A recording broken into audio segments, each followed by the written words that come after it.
Après des études de premier cycle en biologie, Patrice Bergeron entreprend des études en théologie à l'Université Laval, et ce, en 2002. Il y obtient un baccalauréat en 2005 avant de poursuivre à la maîtrise. Sitôt détenteur d'une maîtrise en théologie, il entreprend un doctorat en co-tutelle avec l'Université Laval et l'Université de Lausanne en Suisse.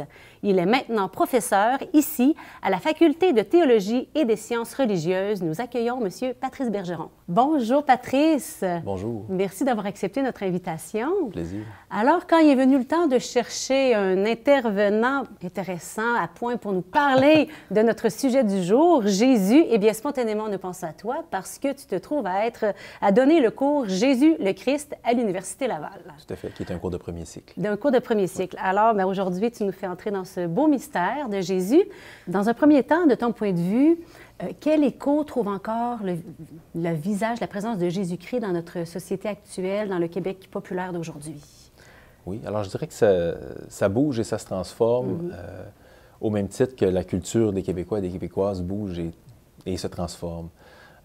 Jean-Paul Montminy et Raymond Lemieux, des sociologues, ont parlé du catholicisme québécois comme de la culture primordiale des Québécois. Hein? Alors, de ce point de vue-là, de par les noms des quartiers, quartier Saint-Sauveur, de par le nom qu'a pu avoir un hôpital à l'époque, l'hôpital l'Hôtel-Dieu du Sacré-Cœur, deux exemples, mais la figure de Jésus demeure quand même assez présente au cœur de la culture, à tel point que des fois on ne le voit plus, on ne s'en rend plus compte.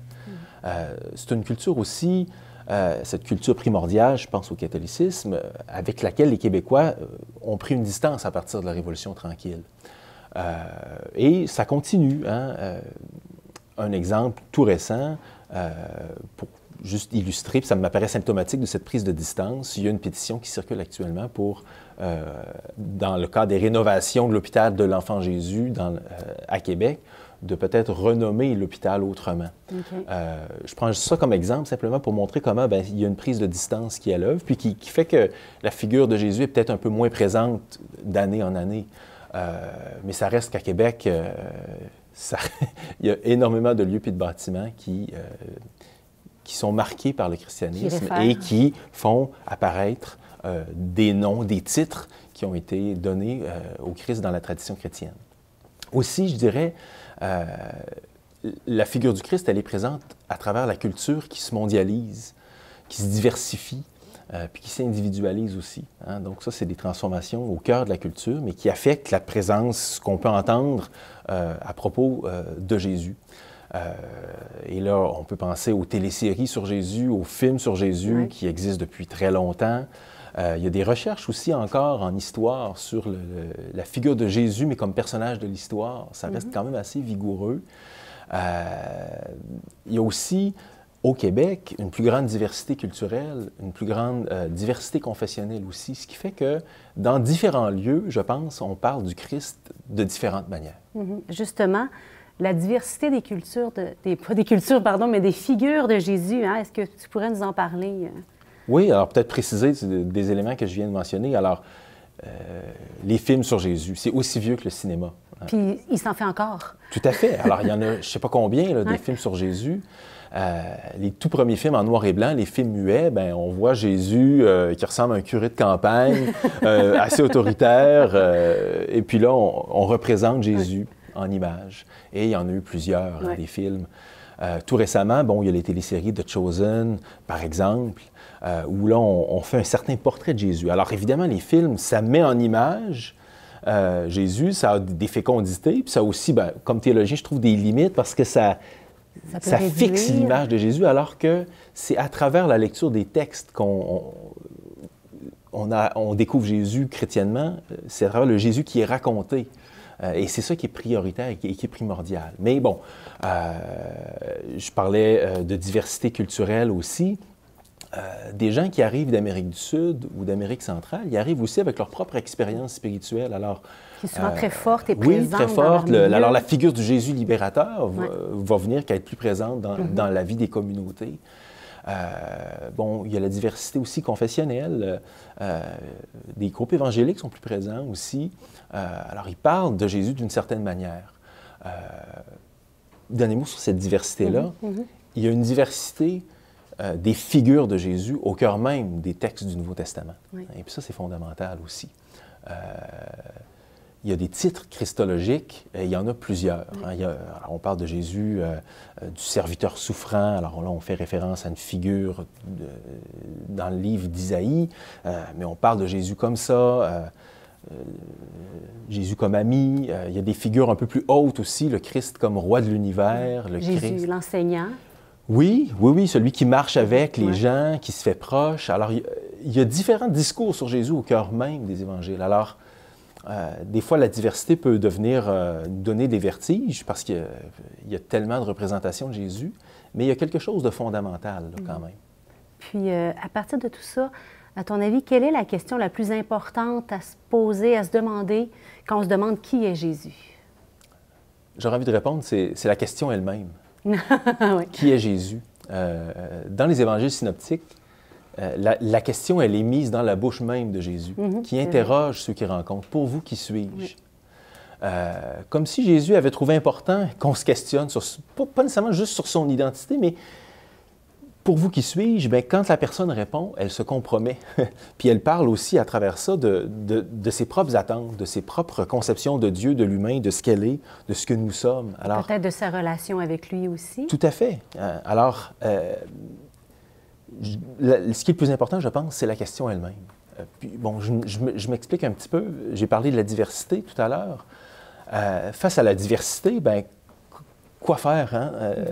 Le réflexe, souvent, c'est de se tourner vers l'histoire.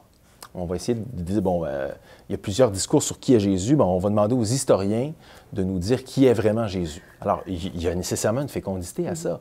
Puis, chrétiennement, ce qu'a été Jésus, l'humain Jésus, sa manière d'être humain est très importante pour bien comprendre sa manière d'être sauveur. Hein?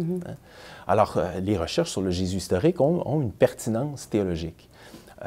Mais ça reste qu'on en sent les limites aussi. C'est-à-dire que le Jésus exact, tel qu'il a été, il est inaccessible. Et les évangiles, bien, ce sont des prises de parole sur l'identité de Jésus. C'est des gens qui disent, pour nous, Jésus a été ceci, cela. Il a été en vérité cela. C'est ça qu'on a découvert de plus important en rencontrant Jésus. C'est ce qu'il faut retenir principalement. Alors. Tout à fait. Alors, je ne sais pas si vous voyez, on passe à un autre niveau. Les évangiles, les textes bibliques nous parlent de ce qu'a été Jésus en vérité pour les premiers chrétiens. Voilà. Et face à la diversité, une autre chose importante, je pense, c'est de faire preuve de discernement. C'est pas toutes les figures du Christ qui sont équivalentes. Puis alors, il y a lieu de réfléchir, puis là, je pense que la formation théologique peut aider à ça.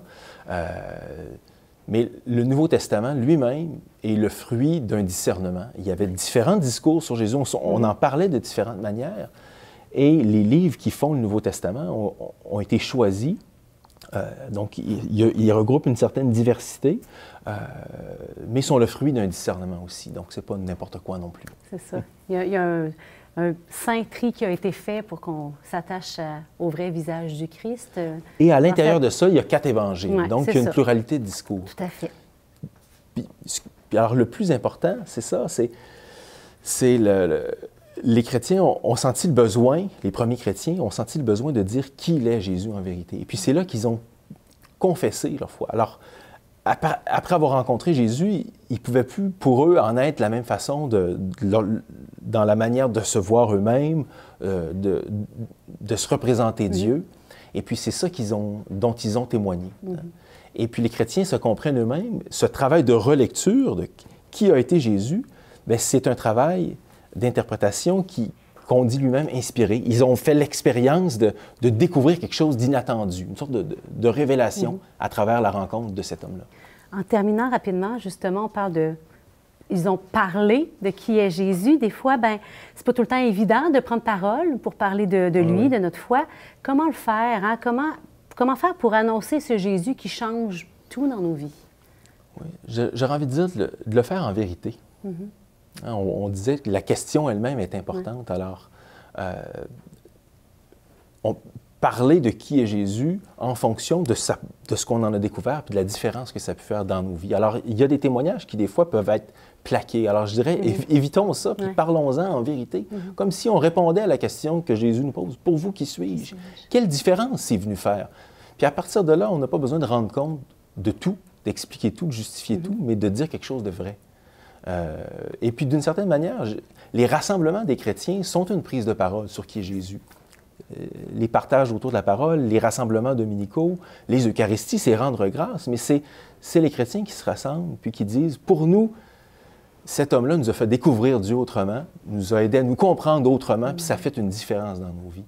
Alors, les rassemblements eux-mêmes sont des témoignages puis des prises de parole sur qui est Jésus, pour les chrétiens en tout cas. Merci Patrice pour ce bel échange, de nous avoir permis de redécouvrir encore et encore le visage de Jésus et merci surtout de nous inviter à une relation avec lui en vérité. À bientôt. Tout à fait, merci.